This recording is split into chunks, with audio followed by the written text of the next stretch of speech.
పల్నాడు జిల్లా పెదకూరపాడు నియోజకవర్గంలో దారుణం చోటు చేసుకుంది. అమరావతి మండలం నరుకుళ్లపాడులో తెలుగుదేశం నాయకుల వేధింపులు భరించలేక మేకల చిన్నగోపి అనే వ్యక్తి ఆత్మహత్య చేసుకున్నాడు. కూటమి ప్రభుత్వం అధికారంలోకి రాగానే గ్రామం వదిలి వెళ్లిపోవాలని మేకల చిన్నగోపిని టీడీపీ నేతలు హెచ్చరించారు. అప్పటి నుంచి గ్రామం నుంచి వెళ్లిపోయాడు మేకల చిన్నగోపి. 2 రోజుల క్రితం చర్చ్ ఓపెనింగ్ సందర్భంగా గ్రామంలోకి వచ్చాడు చిన్నగోపి. గ్రామంలోకి ఎందుకొచ్చావు అంటూ గోపిని టీడీపీ నేతలు బెదిరించారు. దీంతో మనస్తాపానికి గురైన గోపి ఆత్మహత్య చేసుకున్నాడు.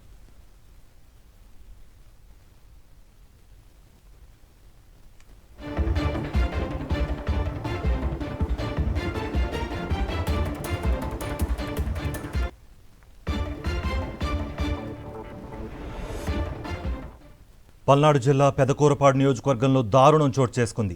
అమరావతి మండలం నరుకుళ్లపాడులో తెలుగుదేశం నాయకుల వేధింపులు భరించలేక మేకల చిన్నగోపి అనే వ్యక్తి ఆత్మహత్య చేసుకున్నాడు. కూటమి ప్రభుత్వం అధికారంలోకి రాగానే గ్రామం వదిలి వెళ్లిపోవాలని మేకల చిన్నగోపిని టీడీపీ నేతలు హెచ్చరించారు. అప్పటి నుంచి గ్రామం నుంచి వెళ్లిపోయాడు మేకల చిన్నగోపి. 2 రోజుల క్రితం చర్చ్ ఓపెనింగ్ సందర్భంగా గ్రామంలోకి వచ్చాడు చిన్నగోపి. గ్రామంలోకి ఎందుకొచ్చావు అంటూ గోపిని టీడీపీ నేతలు బెదిరించారు. దీంతో మనస్తాపానికి గురైన గోపి ఆత్మహత్య చేసుకున్నాడు.